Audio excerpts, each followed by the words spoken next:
반갑습니다, 여러분. 제가 나스닥 상장사 CEO 분들 인터뷰를 많이 했었는데 이번에 또 나스닥 상장사 중에 한 군데인 CEO 분께서 나와주셔가지고 저희가 또 유튜브 촬영을 하게 됐습니다.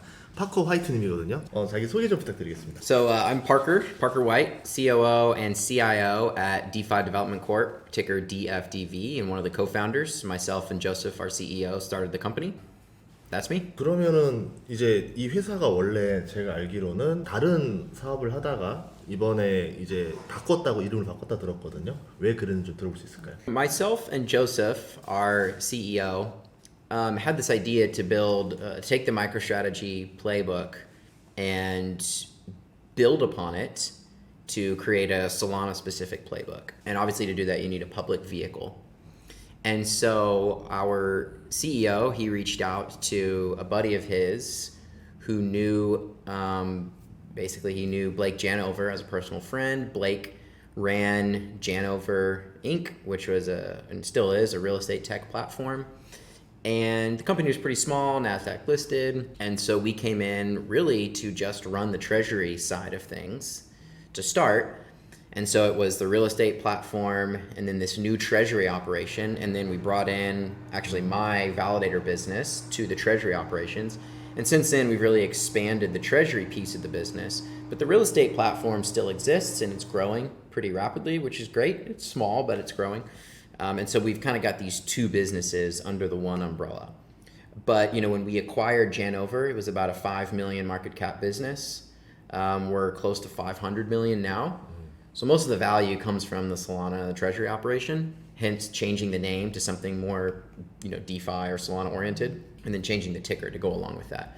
But you can still go to the Janover website, and the Janover customers are still there and happy, and they're adding new customers, so that business still does exist. 그러면 옛날부터 솔라나 투자를 오래 했었던 건지 좀 여쭤볼 수 있을까요? I got into crypto in 2017.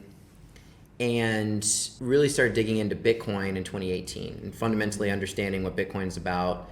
Going back, my background a little bit, I was homeschooled growing up, and my dad gave me a lot of Austrian economist books to read. So I remember reading F.A. Hayek's Road to Serfdom when I was 12. And so really had this kind of libertarian Austrian view of the monetary system from a very young age. And so when I discovered Bitcoin and started to learn about Bitcoin, it really started to click this is this Austrian perfect view of the world, money, if you will.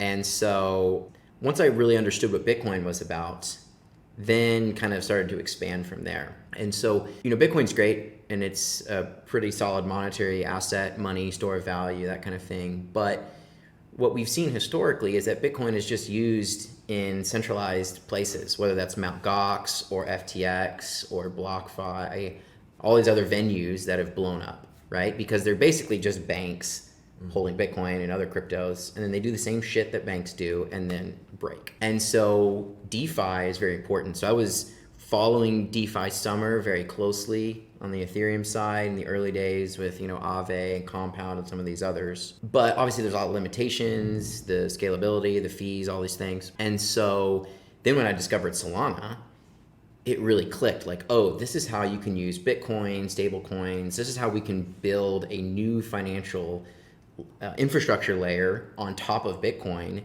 that doesn't require these centralized third parties or intermediaries.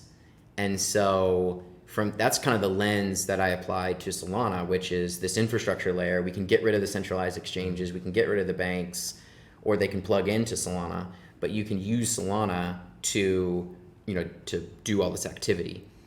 And so for me, very early on, it wasn't so much about Solana, the asset, going up, although I was buying my first Solana at $10-20. But it was about the infrastructure layer and the utilization of it. 비트코인 컴퍼니들은 되게 많은데 왜 솔라나를 픽을 했는지 좀 그 이유도 좀 더 물어볼 수 있을까요? Yeah, so we were actually the first non-Bitcoin DAT. So we could have picked Ethereum, we could have picked Solana, we could have picked anything. We're the first non-Bitcoin one. In fact, the word DAT didn't even exist when we launched. We were telling people, hey, we're MicroStrategy for Solana. And it was actually hard. A lot of investors did not get the narrative. But we picked Solana because we believe that it has the most growth potential and the greatest upside from any crypto asset. And that's mostly due to the mismatch in price and market cap versus technology, user activity, all these things. So the asset and the network are fundamentally linked together. As the network grows and improves, the value of the asset is going to grow because the staking rewards flow to the asset, the validator activity flows to the asset. The asset is a core piece of liquidity in the network. And so we wanted to obviously, build the business on that asset. But what's unique about Solana, the asset, is it's a productive asset. So with Bitcoin, take the Bitcoin, stick it in a vault, just sits there. Doesn't do anything, doesn't generate yield, doesn't generate revenue, it's just there, which is great. It's like gold, right? It just sits there. But with Solana, it's a productive asset for us. So we can actually build a business on it, just like we might build a business by acquiring GPUs or acquiring trucks or ships or any other asset. So we can generate revenue on the validator business, staking revenue, DeFi revenue. There's all the things that we can do to generate yield on the asset. And so in that way, we actually look a lot more like a traditional business where we have an asset base, and that asset base we utilize to generate revenue. And so we have revenue, then we have, operational expenses, then we have profits, we have net income, people can value us on a PE ratio. We look more like a regular tech business than just like this holding company. And so that's why we were really excited to build on Solana, is because we're able to actually build a tech business on top of Solana instead of just holding this asset and letting it kind of sit there. 그러면 이 회사를 인수해서 DFDV가 이제 탄생한 때부터 자산이 다 솔라나였을 거 아니에요. 이게 몇 배로 성장했는지 궁금하거든요. You can go to our website, dfdv.com, and we've got the total growth that we've had in there from our average purchase price. I don't know the number off the top of my head. We started buying Solana in mid-April of this year. Our first purchase prices were like $100. We've been buying though all since then. We're kind of constantly buying. So I think our average purchase price is, I actually don't know the number, it's like 150 or something. So we've had quite a bit of gains built in, which is pretty cool. 혹시 다음번엔 다른 이제 코인 프로젝트를 가지고 또 이렇게 비슷하게 하나 인수할 생각이 있는지 미국 내에서. So we're a Solana focused business right now, and we still think Solana is the number one kind of DeFi infrastructure platform. We've announced our treasury accelerator program. So we may, on a selective basis, help other communities and other networks launch a DAT on their own coin. But those would be on a very selective basis. We've done one already. We may or may not do any more. But what we've primarily been focused on is kind of building up the Solana ecosystem. So partnering with the Fragmetrics team to launch DFDV Korea. We've also announced DFDV Japan, DFDV UK, and potentially some others. And so the goal is really to have a Solana-focused infrastructure company or a DAT operating in each of the major financial centers around the world with local teams leading those, building those. And so for now, we're very focused on Solana. 그러면 이 솔라나만의 장점이나 성장성도 들어봐야 될 것 같아요. 왜냐하면 다른 코인 경쟁이 많잖아요. 근데 왜 솔라나여야 되는지. It ultimately comes down to two things: the technology and the community. And so Solana was built from the ground up to be a highly scalable infrastructure layer. So right now Solana can support about 60,000 transactions per second, which is Visa level scale. And with the Firedancer client coming online at some point soon, that could grow to potentially up to 700,000 transactions per second. All on one network, not having these L2s to fragment liquidity, all on the base layer. And we, in this most recent flash crash that happened on, Friday when Trump announced China tariffs and then backed off, right, in a short amount of time, some of the centralized exchanges had problems, but Solana didn't. And, Ethereum had challenges, a lot of other crypto networks had challenges, but Solana worked flawlessly. In fact, we were out there during that flash crash buying the dip, and we actually did it on chain, bought some coins on chain, and it worked. And so from the ground up, the technology has been built to scale. It's built to house global finance, and it's working today. So that's the first part. The second part is the community of builders that are hyper focused on user experience and creating a platform that Web 2 developers can come to, banks can come to, other institutions can come to integrate and build applications on the system. And so that focus on the community and the user experience and the design moves it from just being this nerd tech platform that's really hard to use but technically sound to a platform that is technically sound but also very easy to use.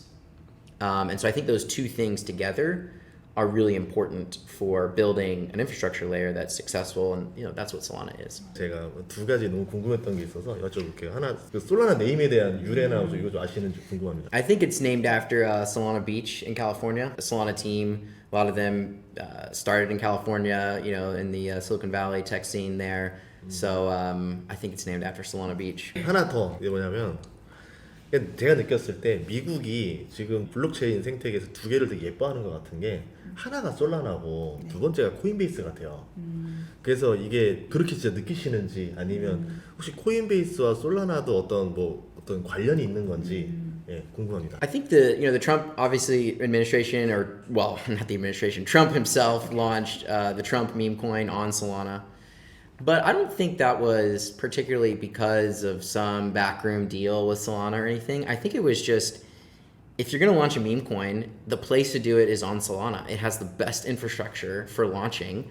And so if you objectively just decide, I want to launch a meme coin, and you look at the options, objectively, you're going to settle on Solana. It's the best place to launch these coins. I don't think there's any special political preference. I just think it's the best place to build. Now, in terms of the relationship with Coinbase mostly favors Base chain. It's their own blockchain. And I know Base is technically an Ethereum L2, it's an EVM, but Base is its own blockchain. Let's be real. And so Coinbase is mostly focused on Base. Sure, they're going to support other networks. They support Bitcoin, support Solana, Ethereum, whatever. But most of their efforts from an on-chain perspective are focused on Base. So I don't think there's any special Solana relationship there with Coinbase, more so than any other asset. 어쨌든 이 솔라나를 가지고 우리 DFDV가 비즈니스를 이제 하는데 그러면 지금 딱 그 주력 사업들과 또 추가로 더 하고 싶어하는 사업들 좀 들어볼 수 있을까요? Our core business is utilizing our asset base, the Solana, to get more Solana to grow the asset base.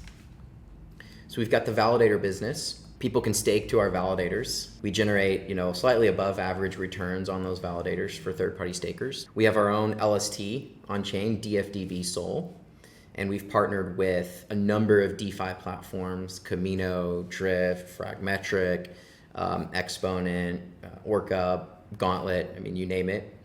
And so people can use DFDV Sol to generate returns as well. And then we basically use those tools, the validators and the LST on-chain, to generate returns ourselves with our own balance sheet.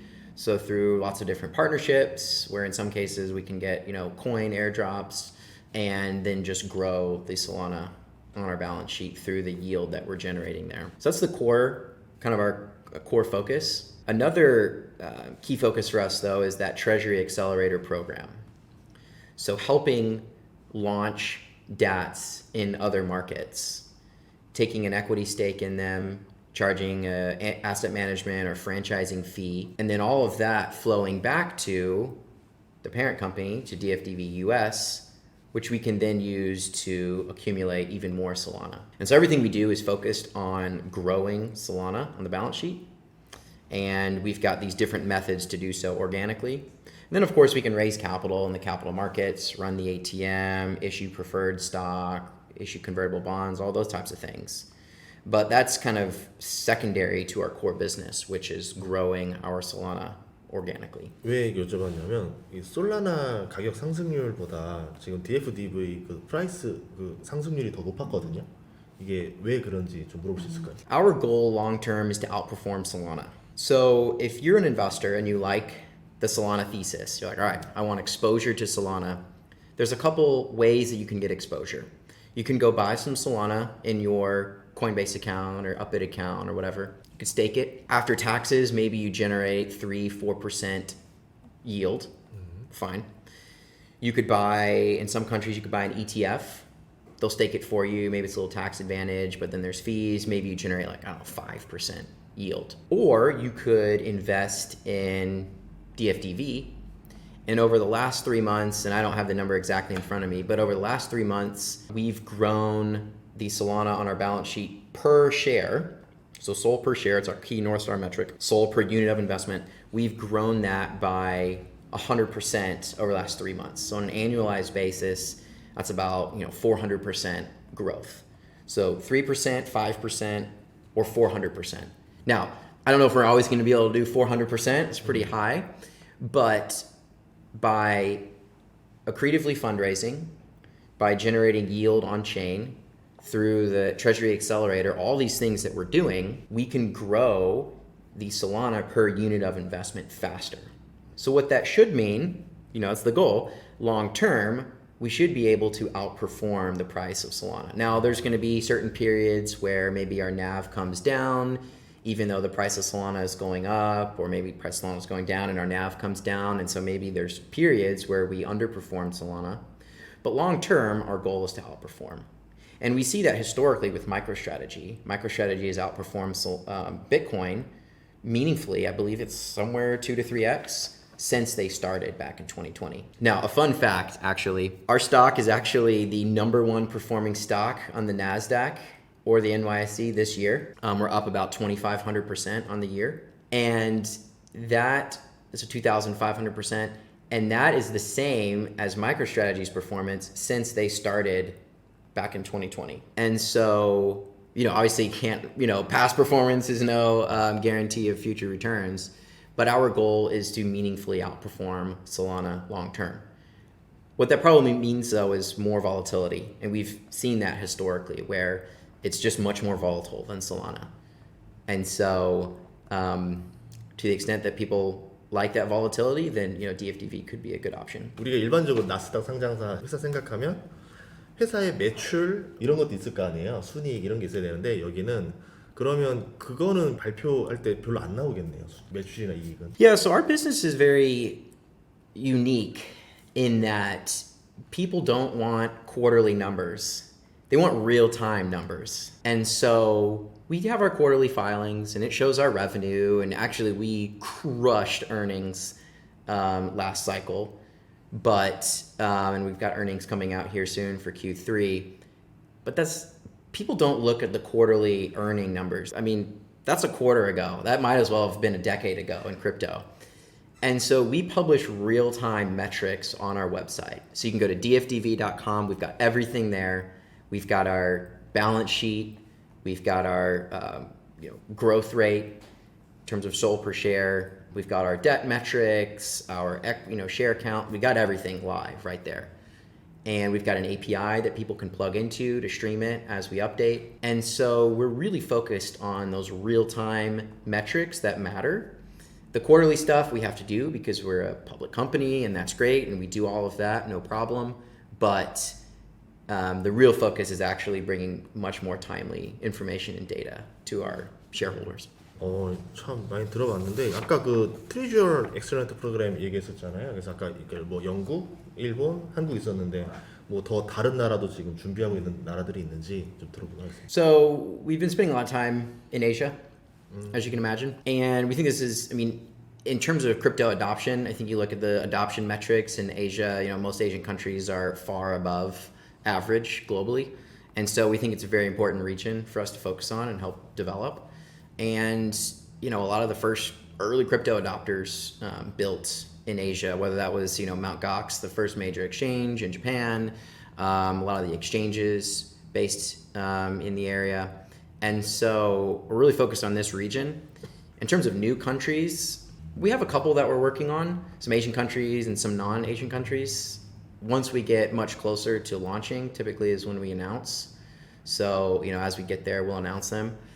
Right now, our focus is really on landing the ones that we've announced and making sure those are a huge success, and then expanding beyond that. 마지막 질문입니다. 앞으로 DFDV의 계획이나 목표가 무엇인지 듣고 싶습니다. I've mentioned it's building this operating business on top of Solana, the asset. So we believe that in the medium to long term, Solana is going to 10,000 a coin at least. That's our price prediction. Sold to 10K. Actually, we bought the website domain sold to 10K. So you can just go to soldto10k.com and check out our thesis there. So if Solana's at, let's say, 200 today, and we believe it's going to 10,000 in the future, then our goal is to accumulate as much Solana as we can now, because if Sol goes up to 10K, that's a 50x growth rate from where we are right now, so the goal is for our stock to also kind of track that, right?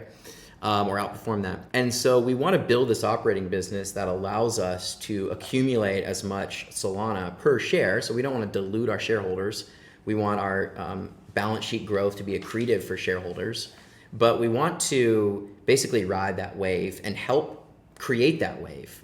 So we don't want to just sit here passively and accumulate Solana, but we want to help drive the ecosystem forward and basically create the future of Sol at 10K and well beyond. And so if we can drive that, then our balance sheet obviously benefits, share price will hopefully benefit as well, and we have a successful multi-$100 billion, $1 trillion, I don't know, business, but we're building for the long term and very excited. 덕분에 이제 어떻게 보면 DFDV 이제 CEO님 만나서 이제 들어보고 나니까 회사의 어떤 이런 구조들, 마이크로 스트래티지에 대해서도 사람들 이해 못 하시는 분도 있었는데 또 이거 보면서 이런 구조로 또 진행되는구나, 이렇게 수익을 내는구나. 그리고 보통 이제 왜 그 베이스로 하는 코인 가격보다 왜 회사 주가가 더 오르는가, 이거에 대해서 의문을 가진 주식 초보자들이 되게 많이 있었어요. 근데 그분들한테도 하나의 궁금증이 해소되는 시간이 아니었나 싶습니다. 오늘 출연해서 너무 감사하고요. 계속 위로 솔라나 해주시길 바라겠습니다. Thanks for having me.